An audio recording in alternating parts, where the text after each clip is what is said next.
What's good to all my beautiful thugs? Happiest of Saturdays, you guys. I am excited because Saturdays mean we are here to go over our weekly recap of the Never Ever Mets.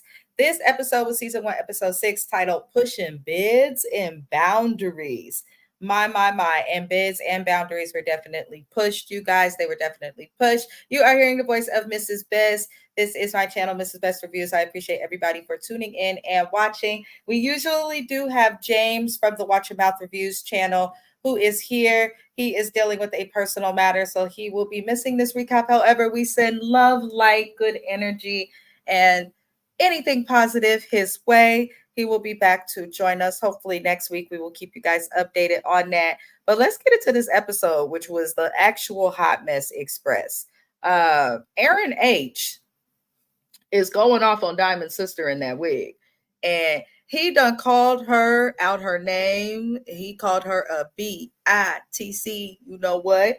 And the sister, she did come in hot. I can't even front. Like, Diamond's sister came in hot. She do not like Aaron. The reason she doesn't like Aaron, for those who didn't watch the previous episode or don't know, is because Aaron H, in the 5 years that he was talking to Diamond, ended up engaged to another woman and posted it on Facebook. Now, that gave Diamond's sister a reason not to like him, because then when that didn't work out, it looked like he came running back to her sister. So I do understand why the sister don't like Aaron H. However, she came in way too hot. She was totally disrespectful. And I was just like, listen, why did you in that wig show up if you were so against it? If you're so against something, you don't have to support her. You could have stayed home and held your ground. But instead, she came there and she was going off on him. And, man or female, you can't provoke people. And she's just speaking negatively of him. And he heard it. So they get into it. And, she called him out his name. He called him out her name right back. And then the sister tries to manipulate it and says, if he'll call me a bitch, he'll call you one. She said, I argue with men for fun. And this is what he'll do, Diamond. I said, what you mean you argue with men for fun? I think that both of them were wrong. If you care about, you both supposed to care about Diamond. So you know that arguing gonna stress her out. I never understand why people who love people like argue with each other is tired, is drama. But I do understand the passion behind both of it. He felt attacked, which he was, and though she started it, he didn't have to do all of that. So I feel like they was both wrong. I'm not gonna side with either person. But I will say that Diamond's sister was problematic, and I do think it's wrong. It's right that she left. That's what the hell I will say. Moving on, you guys. Do me a favor, if you like what we are doing, like the video. As you go throughout it, for those who are joining, live replay gang, what's good? Like the video, subscribe if you really, really like us. So moving on, you guys. Diamond then comes out and she's asking Aaron why he called her sister out of her name, called her the B word. And I'm like, why are you questioning him when your sister is the one who started the whole altercation? I don't like when people do that. Like, the point, what they say, the Bible say to leave and cleave when it comes to marriage and all of those things. You listen, family should matter. You want your spouse to get along with family and all of that. But at the same time, I think she should be holding Aaron accountable as well as her sister, which is hard to do because her sister's not there. But she definitely should have checked her sister or calmed her sister down instead of just allowing her to holler and do things like that. Diamond didn't try to de-escalate. She sat her happy ass there looking confused and looking at everybody. And I felt like she could have done a little bit more to de-escalate it as a whole. But basically, this is an example, in my opinion, of family being too close and overstepping boundaries. You have to set boundaries with everybody that's important to you, because her sister should not have felt comfortable enough, regardless of how she felt about this man, to do that and to speak out like that. And Aaron shouldn't have felt comfortable enough to let himself, even though she did provoke him, get to a point where he's hollering too. So everybody could have really grown the hell up. But I am glad the sister left. And Aaron did at least apologize and was accountable. I just want to know if Diamond held that sister in that wig accountable. Take her where she got her from and leave her there. That lady is the Hot Mess Express. Moving on, y'all. Back outside in the yard, Greg asks Chris if he can have a sit down with Millie, because the last we saw was Millie going off on Chris about how he acted and all of these things. And, you know, he wants them to rectify the situation after their little verbal altercation. So they sit down, and Millie basically states that she felt that going off on Chris was necessary, which I'm just like, Millie just started off wrong. It's not always necessary to go off on people. And in this situation, I don't think it was, because she went off on him about something that had nothing to really do with her. So I'm just looking at Millie like, girl, why are you doing this? But she's going to stand in what she stands in. So Chris says that he just doesn't want to be called names. And, you know, she calls him a B, and then she continues to do it throughout this conversation. It states that she called him a name because he would not allow her to talk when she was going to tell the truth about his actions and how he is. Just because you feel like someone's not going to allow you to talk or don't want to hear their truth doesn't mean you have to call them out their name. You could just holler their truth and leave it there. You don't have to call somebody out their name and disrespect you. Like, a lot of the people in this house give me the energy of like they can dish it out, but they can't take it. They want to do things that they know that they wouldn't accept from other people. And that kind of like irritates me a little bit. But, you know, I'm just looking at Millie like, why are you arguing so hard with him? I just don't understand why you want to argue with a man. Like, women love to say, oh, no man should be arguing with a female. Man should be doing this. I don't argue with men either. So I'm looking at Millie like this is all very stupid. But she basically does continue to call names. Chris was manipulative, but I don't think that it warranted like that big reaction from Millie. It's like her anger kind of came out of nowhere, in my personal opinion. If y'all feel differently, let me know. But I was looking at her like, you do it way too much for a fool that you ain't dating, you ain't talking to, and because you have issues with his actions towards his female. Why do you care? It's not your relationship, like, to be putting all this energy for it. So he walks away from her, and then she calls him a B again. And she says that he goes for weak bitches and that he could never be with a woman like her. Here's the thing, though Millie was doing too much, I do think that a lot of what she was saying was true. Chris does give me the energy of like if he were to get with a more strong minded, less submissive female, less calm female like Sandia, he wouldn't be able to get away with half of what he's doing. I think he knows the type of woman to date. That's just my personal opinion. But the problem is, it's like right message, wrong deliverer, the wrong delivery method. Everything was wrong with how the message was delivered. So I will say that I hope that Millie just moves on and lets it go. There's no reason, in my opinion, to keep a beef with him. Um, you calling this man out his name and all of this for what? Like, it's not that deep. At the end of the day, it has nothing to do with you. So that's just how I feel. If y'all feel differently, please let me know. I would love to hear the opinions of others. Let's keep it lit, y'all. Chris tells Greg that everything went bad with the conversation, which I'm sure he heard. Millie comes back. She's continuing to go off. And this is where things continue to escalate, because she's getting in his face and he's like hollering, looking like he gonna get in her face. And then it gets to a point where cast members and crew have to hold back Millie and Chris from each other. I did not like that. She's still a woman. I don't think women should just be out here provoking men because they can't hit us or anything like that. But he was way too aggressive. The fact that you have to be held back arguing with a female, especially one that don't belong to you, it's like he shouldn't have let it get to that point. And then for her, I'm like, you're walking up on him too. Again, all over the fact that she wants to state her opinion about how he acts when it comes to Sandia and Jody. This has nothing to do with Millie and Greg. So for her to be doing all of this is wild. I didn't like that. I don't know what's going on, but then the fight became way too much, and Chris calls her a slut, which she gets upset. At this point, I'm like, they both wrong. They both wrong. They both wrong. Nobody tried to stop. They just kept going off, getting in each other's face. I'm like, is this energy really about this beef? Is there something y'all arguing about that the cameras didn't show us? Because based on what we saw and the energy of this argument, it's stupid to be that doggone mad. I don't know. We will see. Moving on, you guys. And I appreciate everybody who's watching. If you like the video, I greatly appreciate you as well. Let's keep it moving.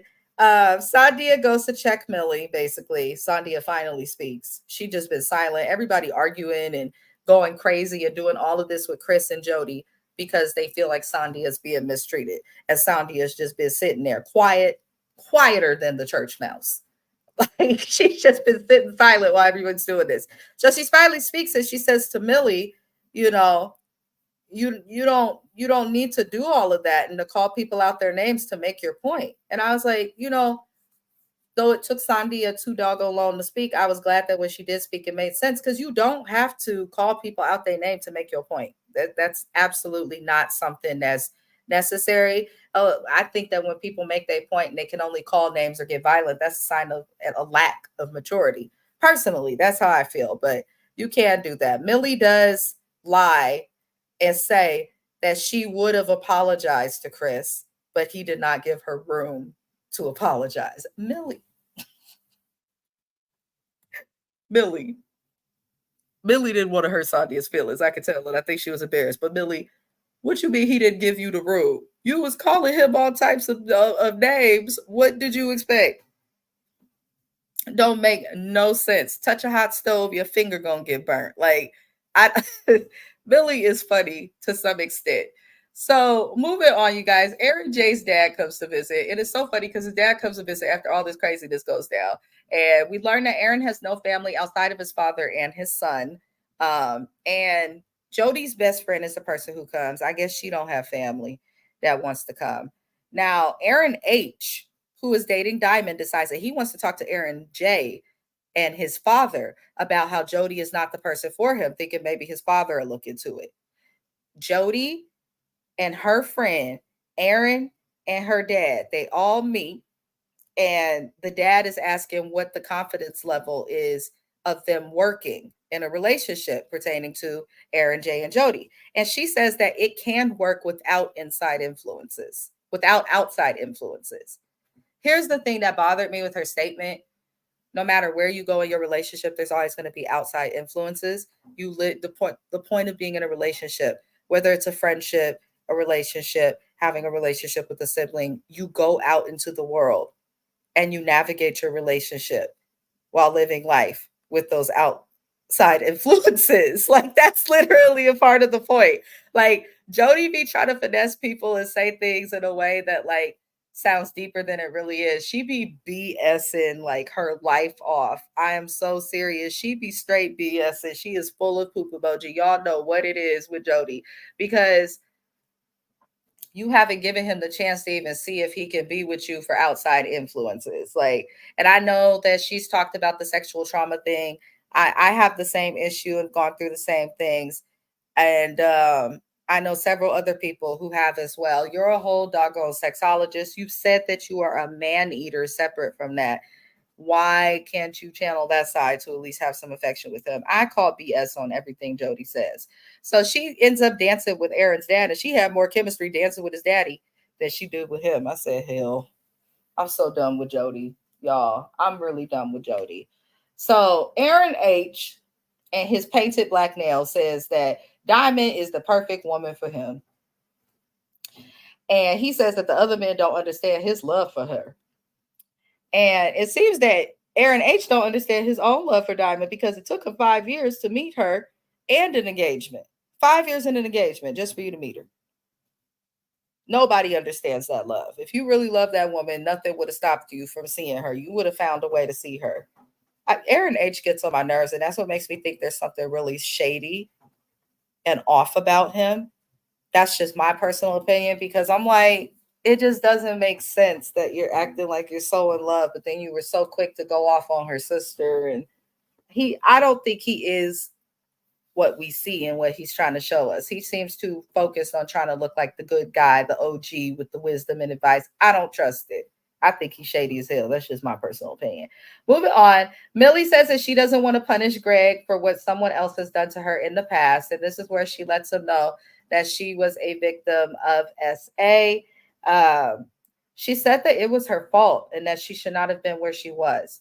I want to say, because I'm also a victim of SA and have gone through the same thing as her, it's not your fault. It's never your fault when someone else chooses to ignore and lacks impulse control. It's never your fault. Yeah, you could have been in a situation that wasn't the best, but that doesn't mean that you deserve something like that to happen to you. So I want to make that very clear. I felt for her. But I was glad that she opened up. She explained that impacts her relationships with men. I'm just going to say it sounds like she needs therapy because I do want to respect the trauma that's there. And therapy is something that will help her not learn to get over it, but it teaches you to learn how to live with it, gives you coping skills, things like that. So I'm glad that she opens up. I hope that she continues opening up, and I hope that she um, finds healing. I really do. So moving on, you guys, the men go and they talk to Aaron J because he's basically cock blocking, which we've seen. He is the only male in the house who is basically still sharing a room like when the experiment first started day one, and it's impacting Chris and Sandia being able to have private time together or any of that, because Aaron J is just in. He's not just that he's in the room, he's in the room farting, like making little noises, staring at them. Like, he can't take a hint. He can't take a hint at all. So everybody is booed up and pretty much sleeping, with their partners in a room. And so the ladies ain't even in the room that they was all supposed to be sharing. And Jody's in a room where there are multiple twin beds, which is the room that was in the ladies. And she's unaware that Aaron J goes into the room at night after the bed have that talk. And he pushes the beds together because he wants to like make that move to have some affection with her. So the next morning, and this is a totally harmless thing, he had his own blanket. The next morning, she wakes up and she's extremely upset. She's talking about she feels pressure to do stuff. And I'm like, here we go. Jody, you're really, really annoying for this. Why should this man feel pressured? I understand, because I went through that with nightmares and stuff. I can't just be touched in my sleep either because of trauma. So I do understand that. But it's totally harmless. I don't think it was so much to like make it seem like you guys are going to majorly fall backwards in the relationship. I think now you're doing a bit much, and I hate to say it, but it looks like she might be using her trauma as an excuse to some extent to not connect with him, because she doesn't have problems connecting with other men, just this one. And I wish that she would just be honest and let people know like she doesn't like him, versus him not being comfortable to touch the woman she's supposed to be romantically involved with. But she can give Chris a hug and she can play around with everybody else. So I don't, something is definitely off with her. If Jody does not like Aaron J, then I want her to just say it and be done and leave the house. But I don't want her to continue doing this, because I felt like she came down really hard on him. He had to apologize to her. I know a lot of people may feel differently, but he was just trying. He meant no harm. So it's like, you can state that you're uncomfortable, but that shouldn't like put you guys so many steps back, is what I'm saying. State your discomfort and go from there. But basically he explains that it's the boy's fault. And this is where she's like, I don't want the outside influences being a problem. And I don't know. It just annoyed me. Chris did try to defend um Chris did try to defend Aaron and be like, we did kind of pressure him. He was like, I don't want to make her uncomfortable and stuff like that. And I appreciated Chris trying to help, but I do think she overreacted just a smidge. State your discomfort, but you don't need to go and then talk about it with the house and all this extra stuff. She's just looking for a reason, in my opinion, to distance herself from him and not be with him. I think if it wasn't him pushing the bed together, she would have found any other reason to distance herself from him. I genuinely feel that way. I don't think she likes Chris. And it's just that. It doesn't matter the reason why. I think it's evident. If you like a boy, you're not going to mind certain things, even with trauma. So I don't know. She's weird. Moving on, y'all. Last thing we see is Greg and Millie speak with Dr. Allie, who's a relationship expert and someone who's a doctorate in clinical psychology. I'm glad they brought an actual trained person there. Now, Millie speaks about being sexually abused and not wanting it to affect her relationship.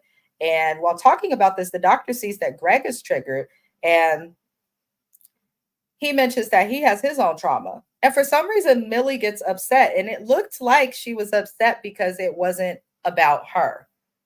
It almost seemed like she was mad, like, oh, you're trying to steal my thunder.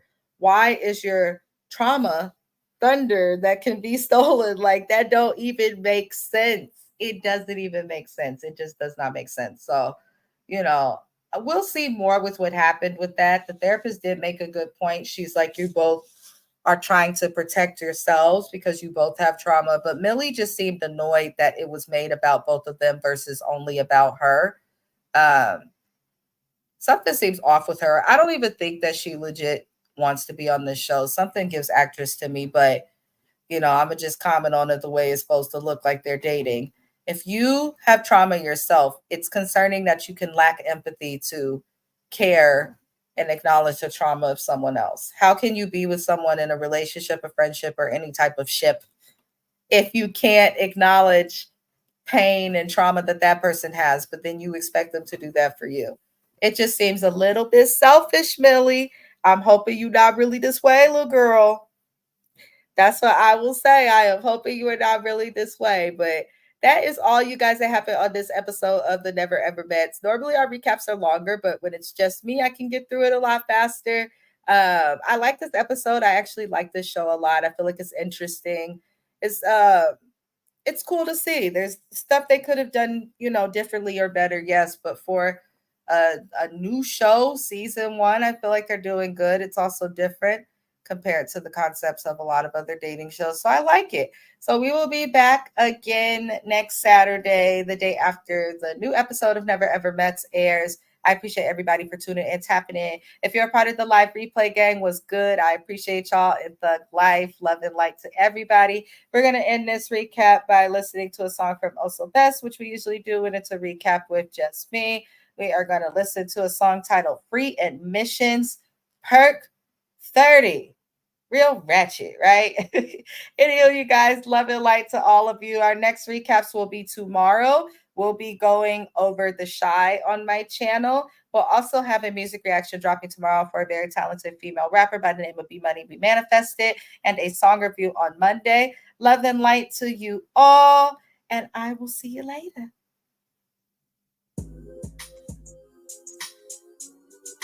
Please.